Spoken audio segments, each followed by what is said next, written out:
Hello, welcome back to a Spiritual Ascension, my own 5-year journey, where I talk about everything that happened during my 5-year ascension journey.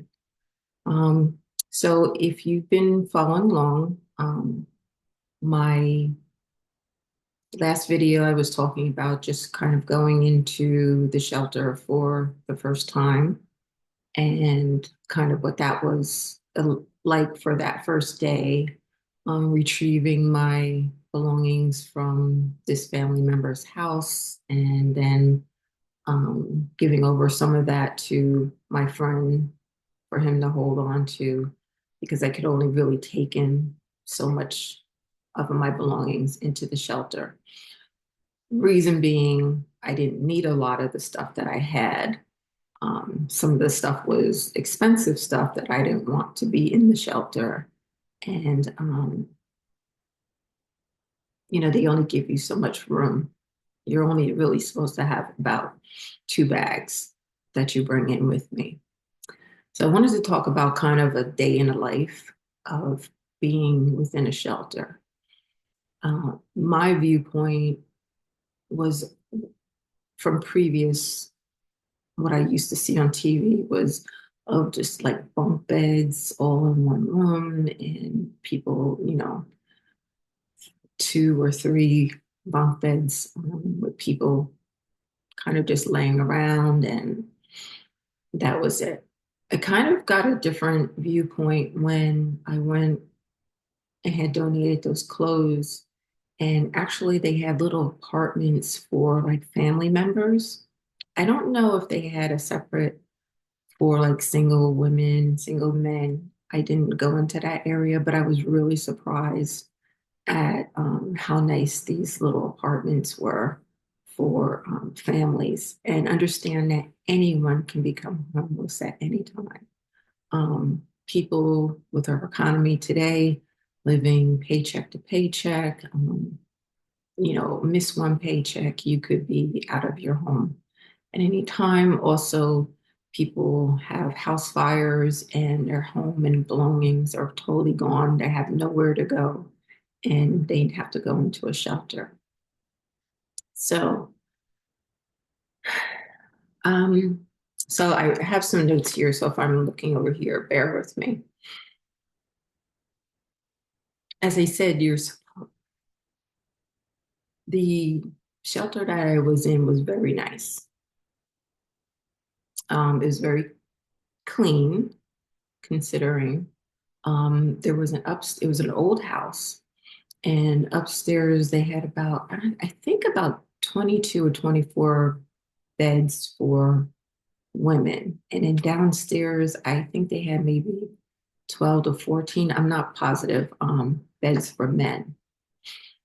And there was a rec area for the men downstairs, and then there was a kind of rec living room area for women upstairs. We had a pretty big kitchen. I think there was 2 refrigerators, so everyone kind of had their own shelf.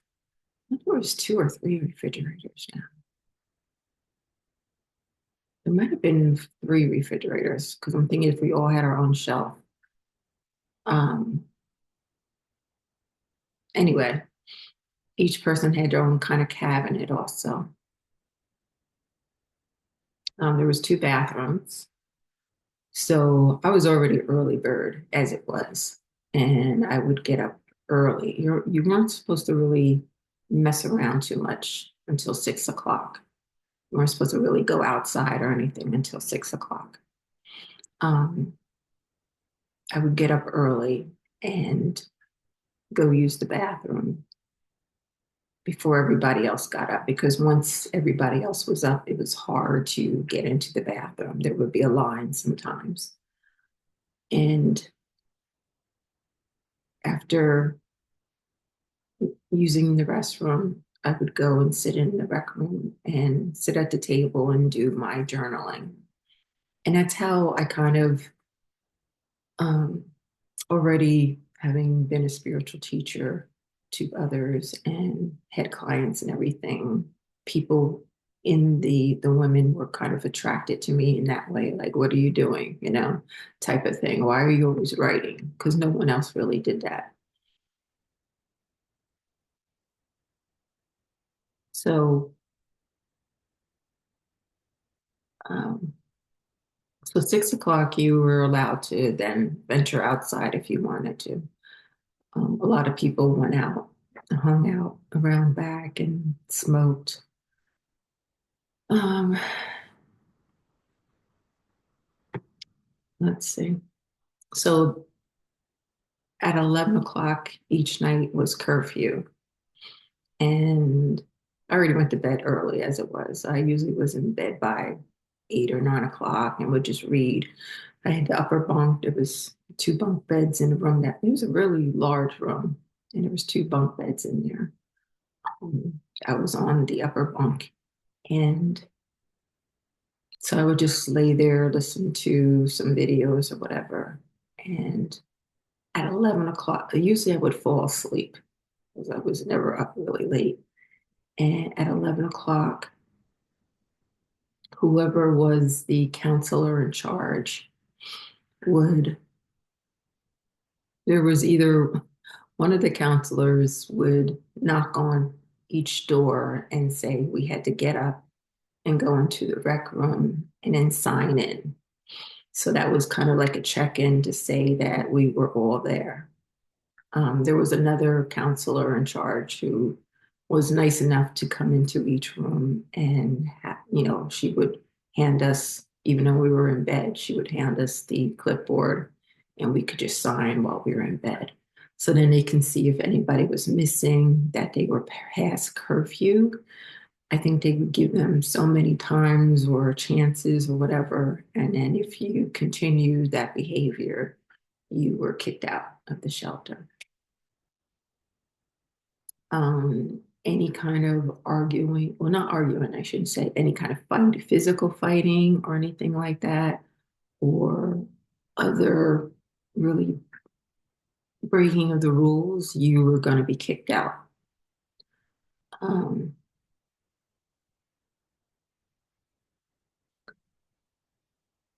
I came in September, so it's just starting to get cold. And because COVID was still an issue, we all still had to wear a mask while we were in,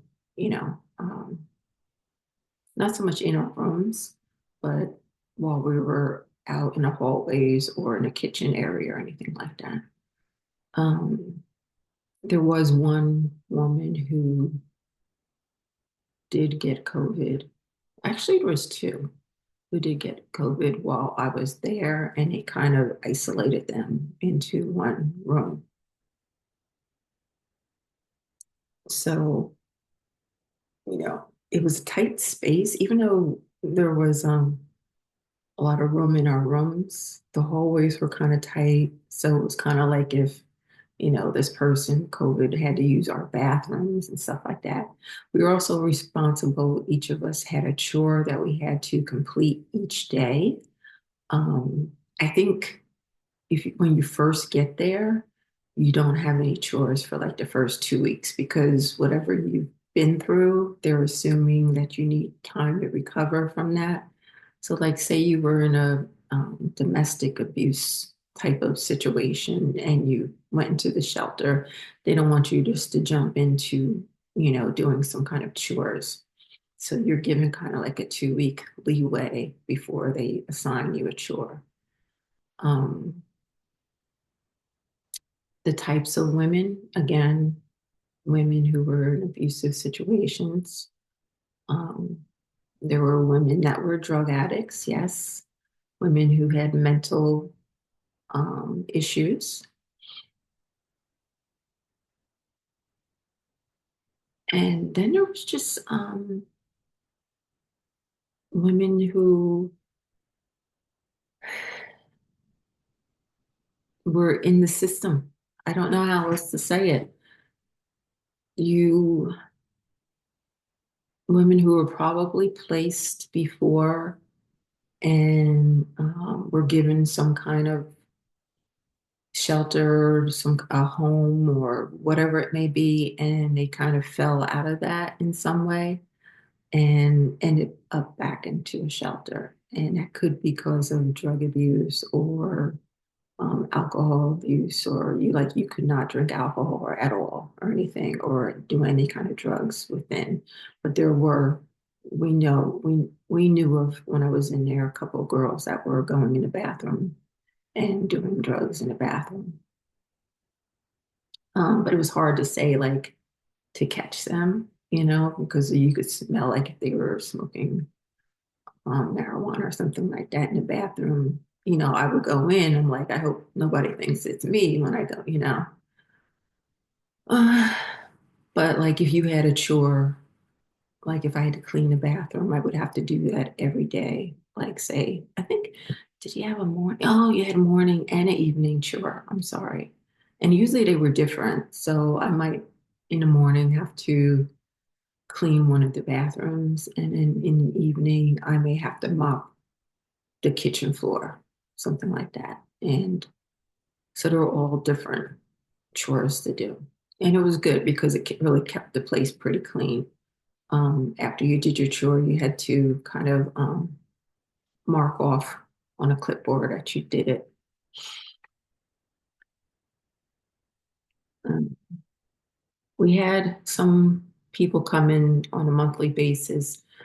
It was kind of mandatory, and we all sat in the rec room, and they would go over different skills with us, skill sets.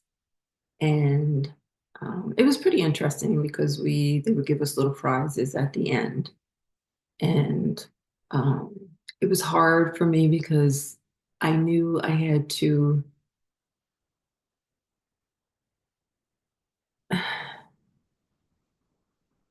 like, this is where I was. Like, I couldn't say to anyone else, like, oh my God, like, I have a degree and, I used to make six figures. Like, that doesn't matter in that place. It doesn't matter to any of them. You're here with the rest of us. So there was also people who had come out of prison, and were making that adjustment period. And it was usually for low crimes like theft or something like that. It wasn't for anything major or you know, drugs or something like that. Like, so I would say that I really never had any serious issues with anyone. There was a woman, I would say, like you see these things on TV where, like, there's the jails and there's always that controlling person, and they want you to kind of stick with them. Like, they're a group, they're a little clique.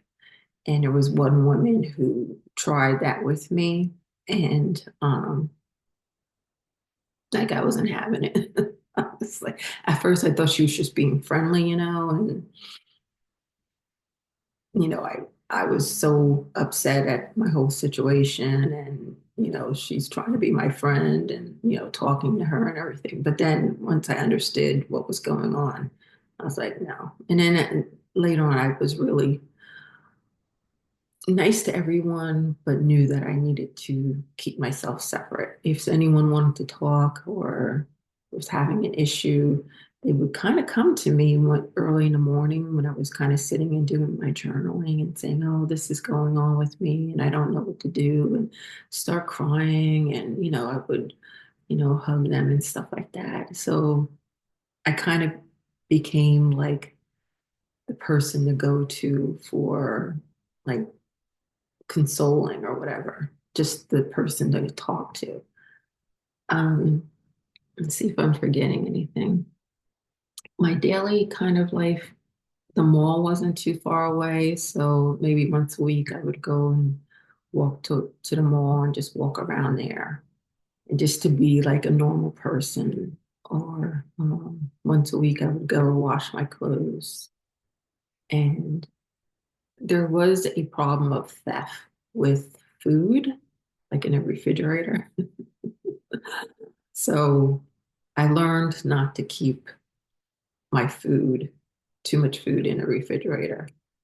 Um, I also learned little things that if you don't have it exposed, whatever you have, like if you wrap it up in like a plastic bag, people are more so not going to open up the bag to see what's in there. Not to say always. So I would use the grocery store wasn't too far away. So I kind of got in a habit of going down to the grocery store and I would usually get like a pre-made dinner um, and just come back there and heat it up. Or I would buy two and have one for the next day. And I never had any of those stolen. But I know if I kept anything else, that it would end up getting stolen. I also thought to myself, this is a good time for me now to, you know, walk every day and exercise and to eat better. Um, because, I was receiving benefits and things like that. You also have to attend, which I'm really weird about this because you're supposed to attend classes on getting jobs, how to get a job, how to interview, how to secure a job. And I had no problem issues with that. Even the instructors in the class were like asking me questions like, oh, well, like Marilyn, do you know like about this or that and stuff like that. Um, but women that had been in the system for so long and they really needed to get jobs in order to continue, to receive their benefits. This is New Jersey, so they were pretty strict with, you know, um, receiving benefits and like you really needed to do some kind of work in order to receive, other ones that, some people that were on disability, had a mental disability or something like that. They didn't have to go through some of these programs. And then sometimes as I think that was sometimes, I can't say for everyone, but maybe I shouldn't even speak on that, but I don't know. Uh, let's see if I'm forgetting anything.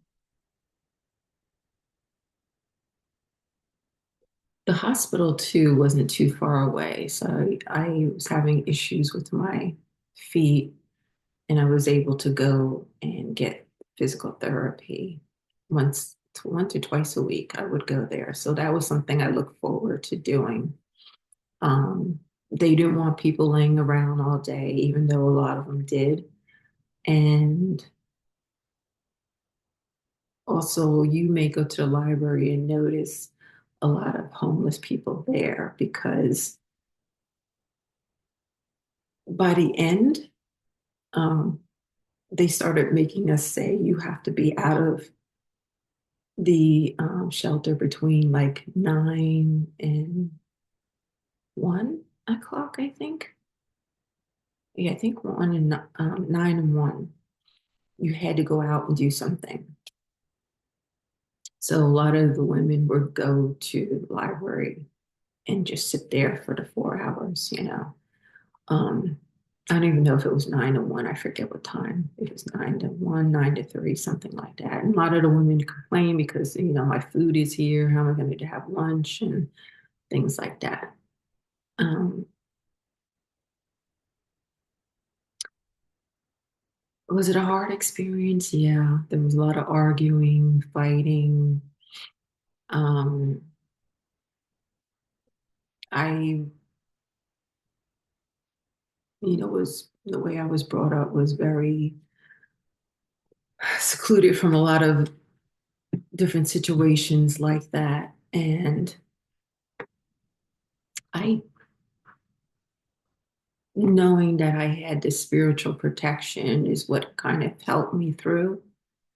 And knowing also that it wasn't going to last forever. And also that not only was I protected, but there was a lesson somewhere in there that I had to learn. And being able to be with those women at that time, like Spirit had told me, you're going to do work with homeless women. And I had no idea what that meant. Um, that was already 5 years before I actually did that. Um, that I was told I was going to do. Well, about 4 or 5 years, I was told I was going to do work with homeless women.